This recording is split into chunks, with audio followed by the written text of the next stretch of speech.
जोहार। तो जब मैं स्कूल में थी मुझे खबर मिली कि हमारे गांव के पास छोटा शहर है और वहाँ पे एक बूढ़ी औरत और एक आदमी, अधेड़ उम्र की आदमी की को बहुत सारे लोगों ने उनको उनके खेत से खींच के बीच शहर में लाया और वहाँ पे उनकी मॉब लिंचिंग की गई। तो जब मैं छुट्टी में गांव आई तो मेरे गांव वालों ने, मेरे घर वालों ने बताया कि जिनकी मॉब लिंचिंग हुई वो मेरे अपने चाचा थे और वो बूढ़ी औरत मेरी मंझली नानी थी। तो मैं और इसके बारे में पूछने लगी कि आखिर क्या हुआ था, क्या घटना था, क्या कहानी थी। तो लोगों ने बताया कि नदी के किनारे मेरे चाचा की खेत थी और वहाँ पे वो काम कर रहे थे और उस नदी के किनारे में किसी लड़की का रेप करके वहाँ पे उनकी हत्या करके वहाँ फेंक दिया गया था।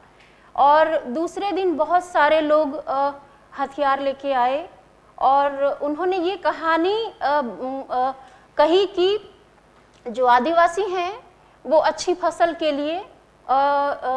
इंसानों की बलि देते हैं और इसलिए वो डिज़र्व करते हैं कि उनकी मॉब लिंचिंग की जाए। और वो इतना स्ट्रॉन्ग स्टोरी था कि कोई तुरंत डिफेंड नहीं कर पा रहा था कि ये सच्ची कहानी नहीं है। और वो बीच शहर में ये घटना घटी और कोई नहीं जानता है कि वो मेरे चाचा तो मारे गए लेकिन मेरी नानी को क्यों जेल में डाल दिया गया। और जब वो वहाँ से वापस आई तो उनकी मौत हो गई। और सारे मीडिया में ये लिखा गया कि आदिवासी अच्छी फसल के लिए बलि देते हैं और ये इस तरह की घटनाएं आदिवासियों में होती है। और वो कहानी इसी तरीके से चली गई। जब मैं 8वीं क्लास में थी ये इस पूरी घटना ने मुझे बहुत झकझोरा और मैं ये सोचने लगी कि हमारी बात क्यों नहीं मीडिया में की जाती है और हमारा पक्ष कौन लिखेगा। और तब मैं उस समय छोटी कहानियाँ लिखा करती थी, कविताएं लिखा करती थी और पहली बार मुझे ऐसा महसूस हुआ कि शायद बड़े होके आगे चल के पत्रकारिता में जाना चाहिए और अगर मैं कविताएं लिखती हूँ तो उसका रास्ता क्या होगा। तो मैं जब आगे बढ़ी, बहुत सारे करियर चुनने को थे और स्कूल में मैं अच्छा भी कर रही थी और डॉक्टरी की पढ़ाई भी करना चाहती थी।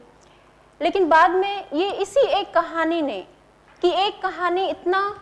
पावरफुल है कि वो पूरी रियलिटी को कैसे ढक देता है और हम कैसे अपनी कहानी कह पाए और कैसे राइटिंग से अपनी बात ला पाए।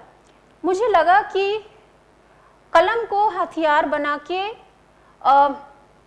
अपनी कहानी, अपनी बात, अपना पक्ष वो लिख सकते हैं और शायद राइटिंग को अगर एक जीवन हमारे पास है तो वो एक जीवन राइटिंग के लिए एटलीस्ट डेडिकेट कर सकते हैं। मैंने कभी भी किसी और नौकरी या जॉब के बारे नहीं सोचा। मेरे मित्र हमेशा कहते थे कि ये बहुत अनलॉजिक ये है शहर में कैसे गांव से आके आप सरवाइव करेंगे और वो बहुत फिक्र करते थे। लेकिन वो जो डेडिकेशन है, मुझे लगता है वो एक यूनिवर्सल वैल्यू जिसका चुनाव मैंने बहुत कम उम्र में किया कि जो रियलिटी है, जो सच्चाई है, उसके साथ में खड़े रहना और उसके लिए बेशर्त एक डेडिकेशन के साथ खड़े रहना। मुझे लगता है कि ये चीज़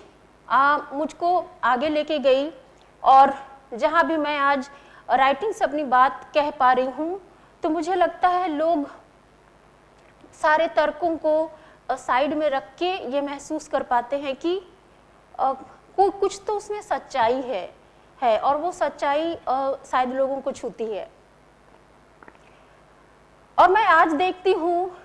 कि आदिवासी समाज, दलित समाज और जो हाशिए का समाज है, वहाँ से मीडिया में बहुत कम लोग हैं। उनके पास अपना मीडिया नहीं है, उनके पास अपना साहित्य नहीं है और जो वास्तव में सच्चाई के बहुत निकट हैं, जिनको रियलिटी का मालूम है,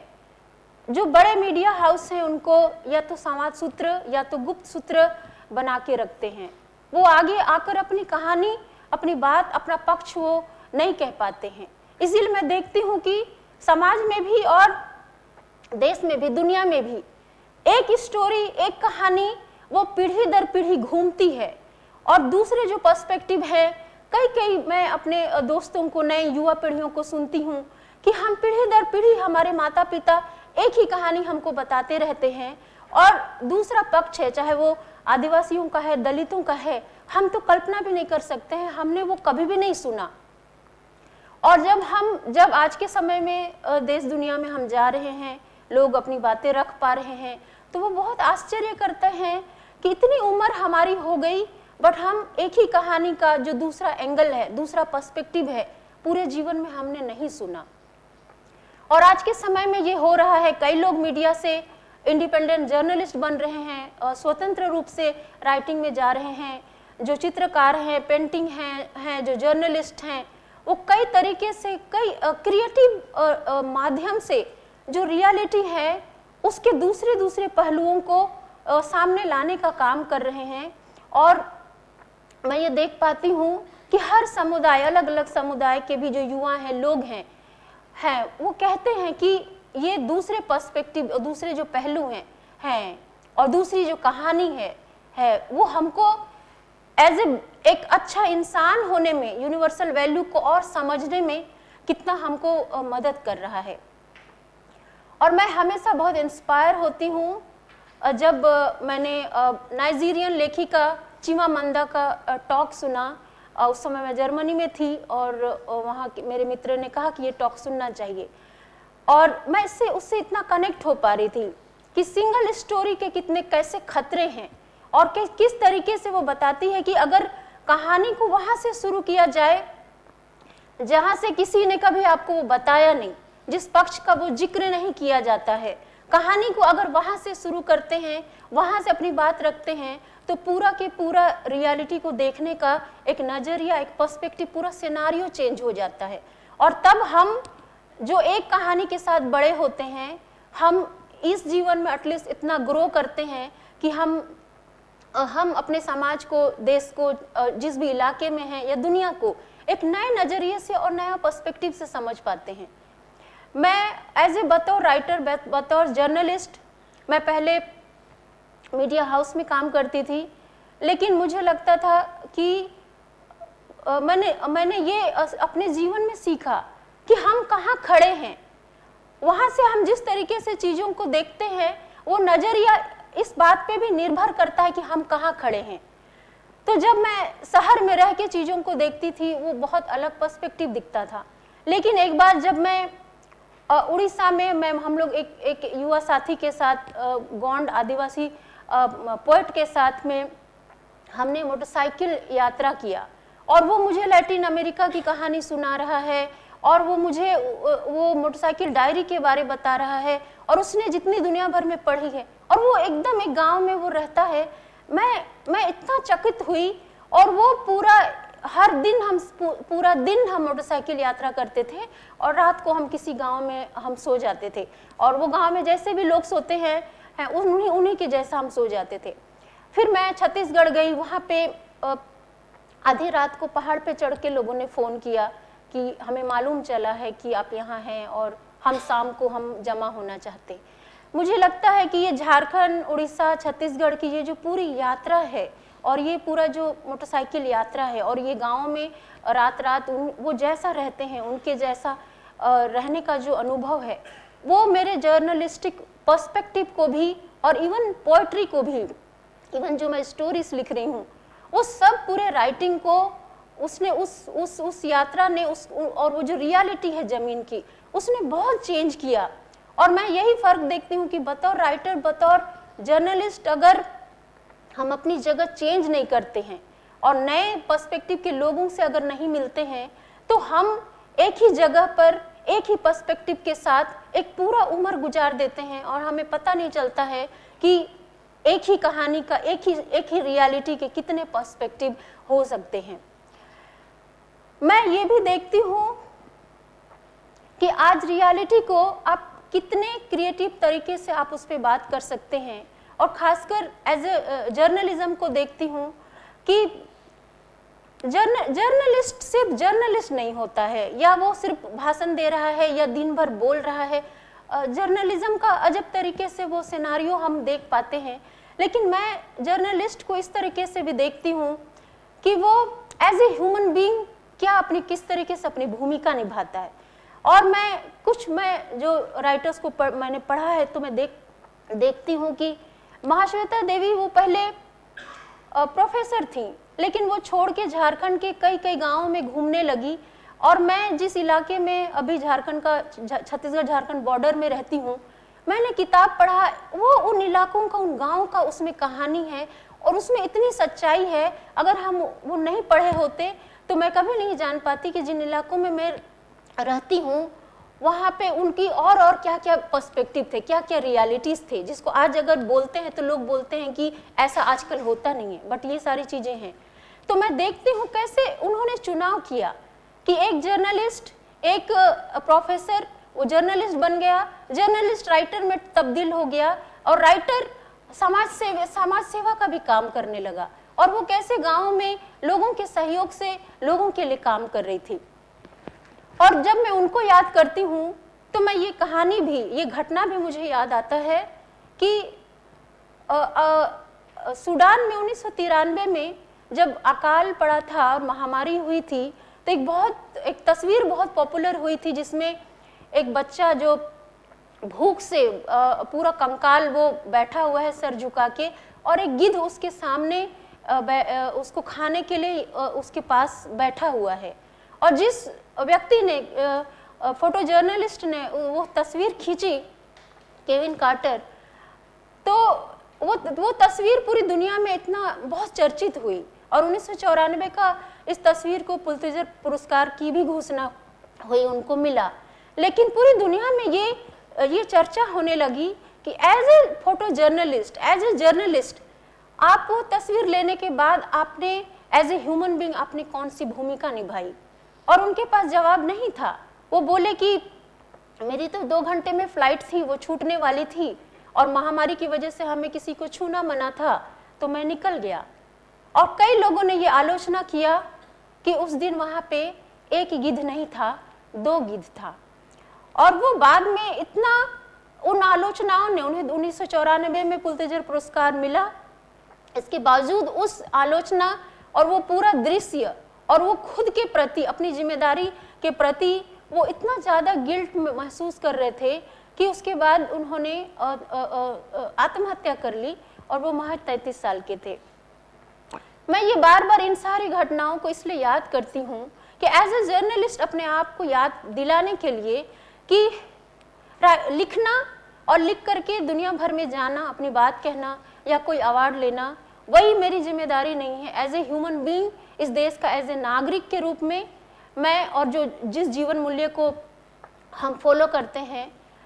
एटलीस्ट जब तक हम जिंदा है इस धरती में क्या भूमिका निभा रहे हैं, अपना वो जो भी ड्यूटी है या जिम्मेदारी, उन कामों के साथ भी समाज को पलट के क्या दे रहे हैं। और मैं हमेशा अपने हर लड़की में शायद अपने आप को देखने लगती हूँ कि हर गांव में हर आदिवासी लड़की, हर दलित लड़की, हर जो हाशिए का समाज है, उनकी लड़कियों का एक ही तरीके का उनका संघर्ष है। तो मैं ये सारी यात्राओं के बाद भी छोटे से गांव में रह के वहाँ की जो लड़कियां हैं, खासकर लड़कियां हैं, बच्चे हैं, उनको ये क्रिटिकल थिंकिंग कैसे दे पाऊँ, ये पर्सपेक्टिव कैसे दे पाऊँ, और वो उसके साथ कैसे बड़े हों, ये देने का एक बहुत छोटा कोशिश करती हूँ। और मैं देखती हूँ ये छोटा सा डेडिकेशन, कई लोग कहते हैं कि आप ऊंचे पोस्ट में जाने का, अच्छे जॉब में जाने का क्यों नहीं कोशिश करती हैं, आप अपने इतने सारे उपलब्धियों को आप इस्तेमाल कर सकती हैं। बट मुझे लगता है इस दुनिया में छोटे छोटे और सुंदर काम, उसकी बहुत ज़रूरत है। और मैं वो काम छोटा भी करती हूँ तो मैं देखती हूँ समाज के कई लोग मेरा जो छोटा डेडिकेशन है या जो मैं सपना देखती हूँ उसके लिए कई लोग वो डेडिकेशन के साथ मेरे साथ में दुनिया भर में खड़े हैं, वो दिल से कनेक्टेड हैं। मुझे लगता है कि इस जीवन में मैंने ये कमाया है। और मेरे एक शिक्षक हैं जिनकी बात मैं हमेशा याद करती हूँ, और वो डॉक्यूमेंट्री फिल्म मेकर मेघनाथ जी हैं झारखंड के। वो हमेशा ये कहते हैं कि